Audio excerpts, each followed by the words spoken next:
ఏంటమ్మా నువ్వు ఇంకా గీజర్ బాగు చేయించలేదా ఏంటి? అరే నేను చెప్పడం మర్చిపోయాను. ఇవాళ మేస్త్రి వచ్చినప్పుడు చెప్పాడు బాగు చేయించడం కన్నా కొత్త తీసుకుంటే బెటర్ అని. అవునా? అయితే కొత్త తీసుకో. ఎలా తీసుకోనమ్మా, ఇంటి పరిస్థితి తెలీదా నీకు? మీ నాన్న పెన్షన్ పైన ఇల్లంతా నడుస్తుంది. ఇప్పుడు గీజర్ కొనడానికి డబ్బు వృధా చేస్తే తినడానికి కూడా కష్టం అవ్వచ్చు. చూసుకొని ఖర్చు పెట్టాలి ప్రతి రూపాయి. అరే యార్, కానీ ఇంత చలికి నీ స్నానం ఎలా చేయను? బాధపడుకు, నేను నీకోసం గ్యాస్ పై నీళ్లు వేడి చేస్తాను. తన తల్లి రాజ్యం మాటలు విని శుభాంగి మూతి ముక్కు ముడుచుకుంటుంది. తర్వాత కొద్దిసేపటికి, అమ్మా ఈ మిక్సీ కొని ఎన్నాళ్ళైంది? సుమారు 12 సంవత్సరాలు అవుతున్నట్టుంది. మరి దాన్ని మార్చమ్మా, ఎప్పటి వరకు దాని ప్రాణాలు తోడేస్తావు ఇంకా? నోర్మయ్, బాగానే నడుస్తుంది అది. అయినా నేను దీనిపై ఏమన్నా రాళ్ళు రుబ్బాలా ఏంటి? నువ్వు ఎక్కువ నష్టపెట్టుకో. ఇక నీ పెళ్లి అవుతుంది కదా, అప్పుడు చూస్తాను నీ అత్తారింట్లో నువ్వు ఎంత అద్భుతంగా సామాన్ పెడతావో. అప్పుడు చెప్తాను నేను చూసి. చూడు, నువ్వు నా ఇంటికి వస్తావు కదా, అప్పుడు చూడు అన్ని టిప్ టాప్ గా ఉంటాయి అక్కడ. స్నానానికి వెళ్తే గీజర్ పాడవటం, వంట చేస్తుంటే మిక్సీ పాడవటం, ఎక్కడికన్నా వెళ్తుంటే మోటార్ సైకిల్ పాడవటం ఉండదు. దీంట్లో మోటార్ సైకిల్ ఎక్కడి నుంచి వచ్చింది? మీ నాన్న మోటార్ సైకిల్ బాగానే ఉంది కదా. అది నీ అంత పాతదైంది. చూడు, ఏదో ఒక రోజు రోడ్డుపై టపా కట్టేస్తుంది. ఒరే శుభం పలుకు పిచ్చిదానా. శుభాంగి తన అమ్మా నాన్నలకు ఒక్కగానొక్క కూతురు. ఇక స్వభావంలో కాస్త పెంకిది. అలా కొద్ది రోజుల తర్వాత, శుభాంగి, ఓ శుభాంగి. మా చెప్పు. వచ్చింది నీ కొత్త గీజర్, ఇక స్నానం చెయ్యి ఎంత కాలంటే అంత. అరేవా, భలే విషయం. మరి కొత్త మిక్సీ?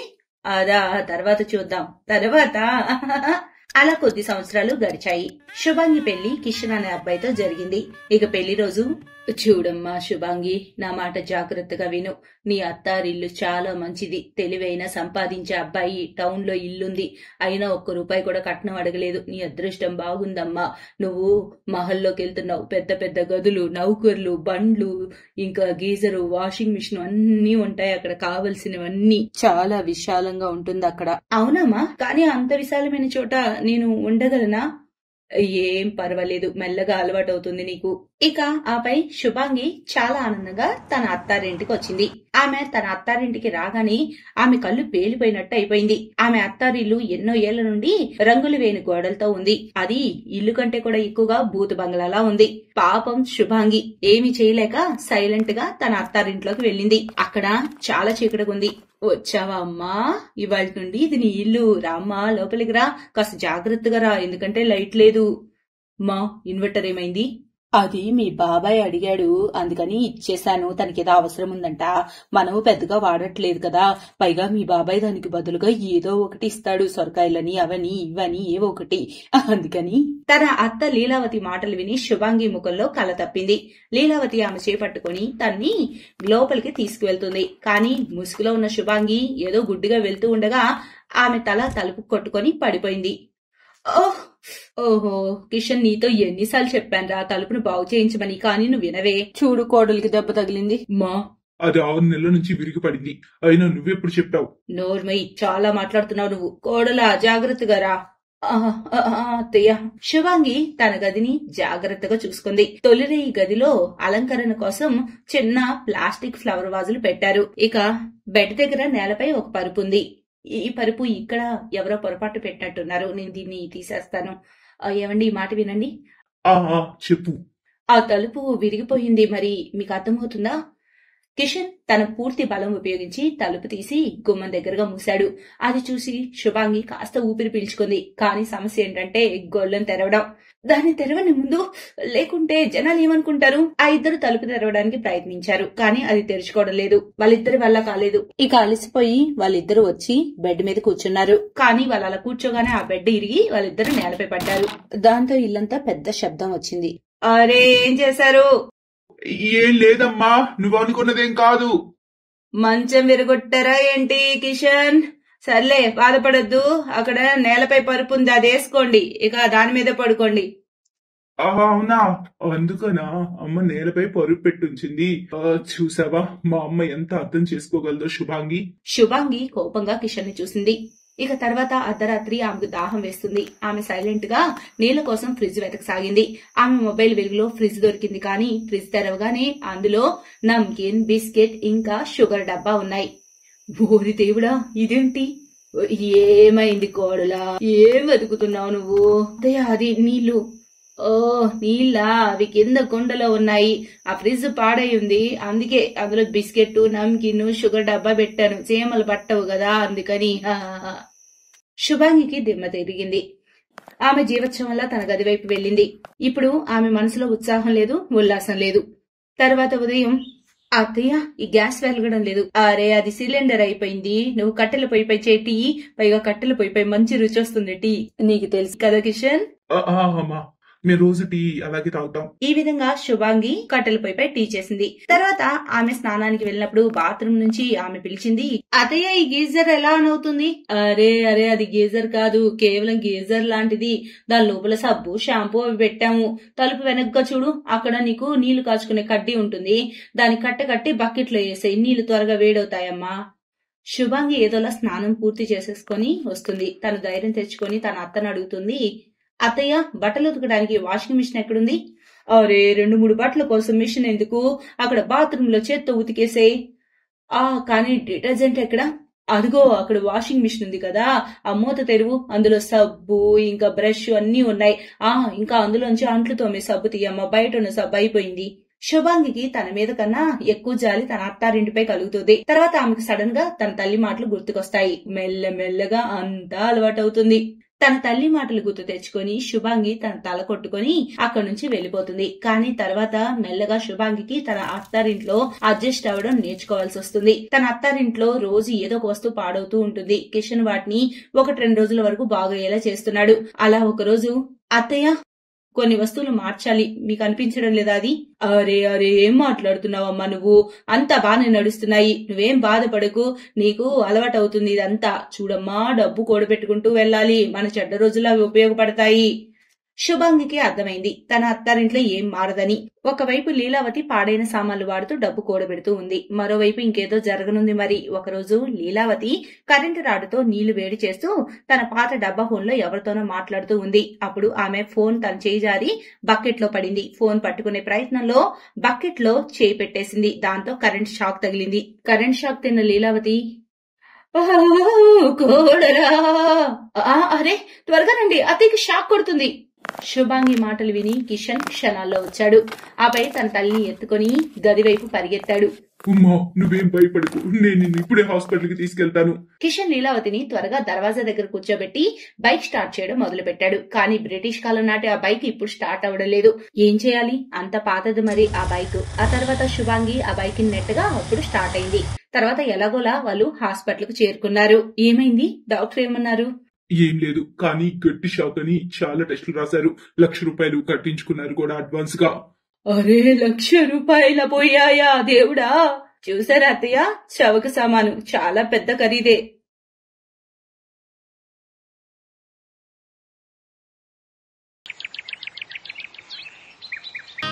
మిస్టర్ అండ్ మిసెస్ ఓబరాయ్కి 4 కొడుకులు, వరుణ్, సిద్ధార్థ్, దేవ్, అఖిల్.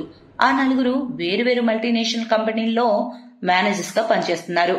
మిసెస్ ఓబరాయ్ పని మనిషి కోసం ఎవరినో పిలిపించింది.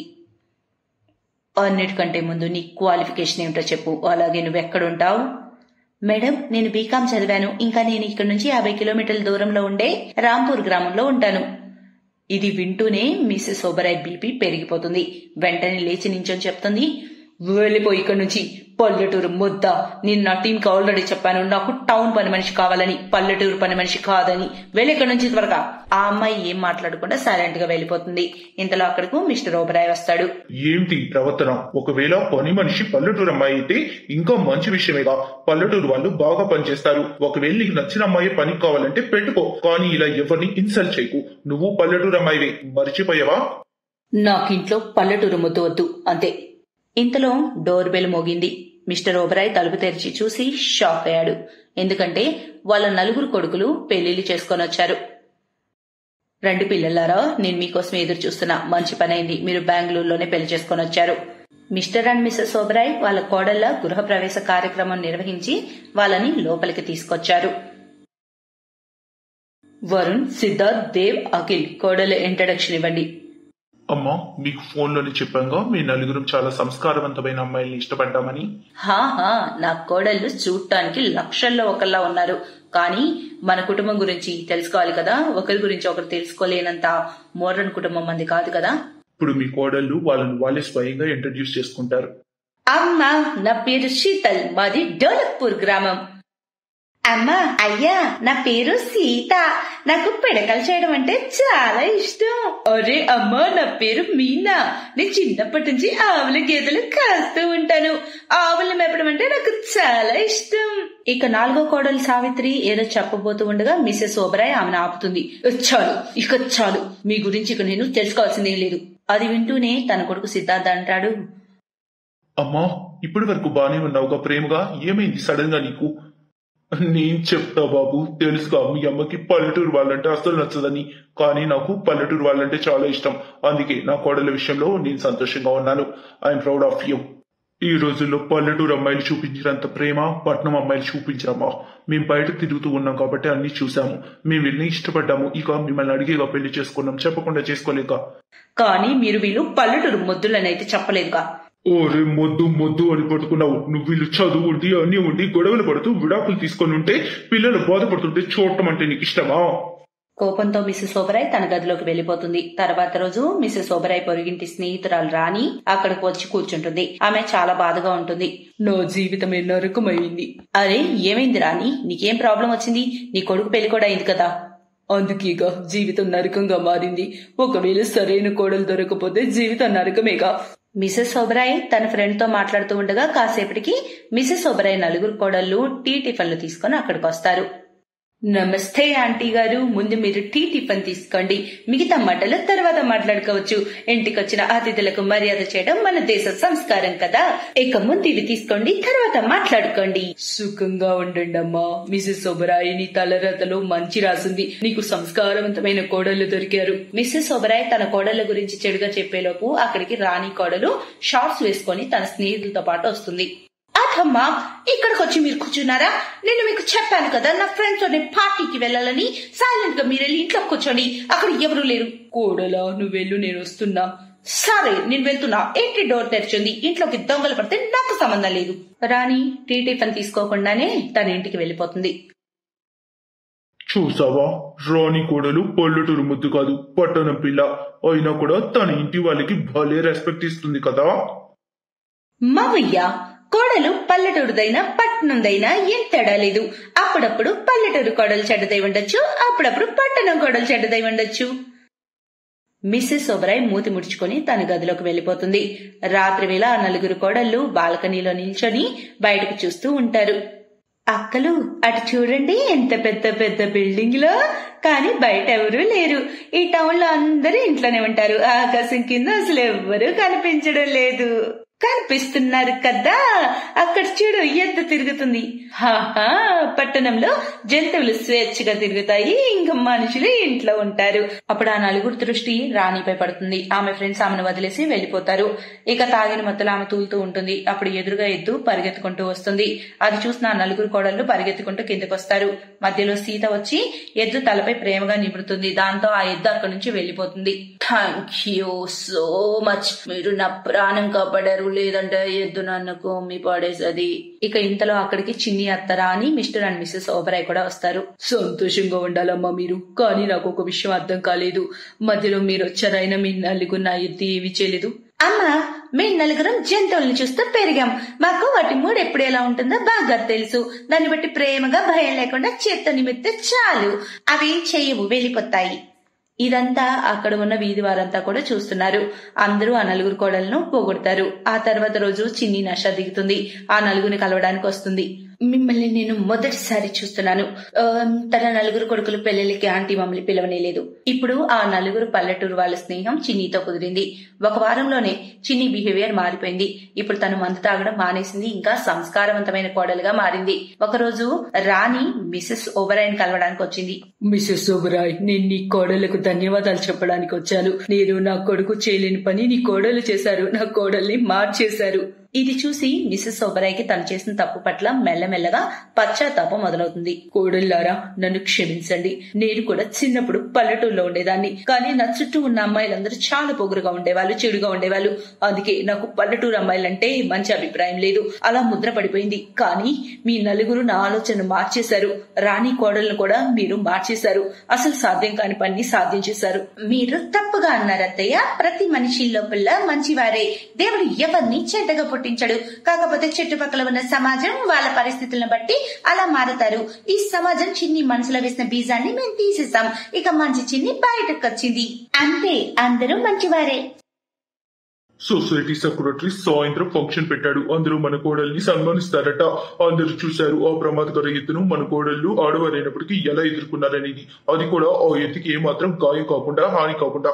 ఇక సాయంత్రం ఫంక్షన్ లో మొత్తం ఆ సొసైటీ తరపున ఆ నలుగురు కోడళ్లకు సత్కారం ఘనంగా చేశారు. దాంతో ఓబరాయ్ కుటుంబ పరువు ఇంకా పెరిగిపోయింది. ఈ రోజు తర్వాత మిస్సెస్ ఓబరాయ్ నలుగురు కోడళ్లతో స్నేహం సొసైటీలోని ప్రతి అమ్మాయితో ఉండి తీరాలి. అప్పుడే అందరి హృదయంలో నిద్రిస్తున్న సంస్కారం తిరిగి మేల్కొంటుంది. ఈ విధంగా మిసెస్ ఓబరాయ్ మనసులో ఉన్నటువంటి అపార్థం తొలగిపోయింది. ఏదైతే పల్లెటూరు వాళ్ళు ముద్దులు అనుకుంటుందో అది. ఆ తర్వాత ఆ నలుగురు కోడళ్లు చాలా ప్రేమగా తన కుటుంబంతో ఇంకా పూర్తి సొసైటీతో కలిసిమెలిసి ఉన్నారు.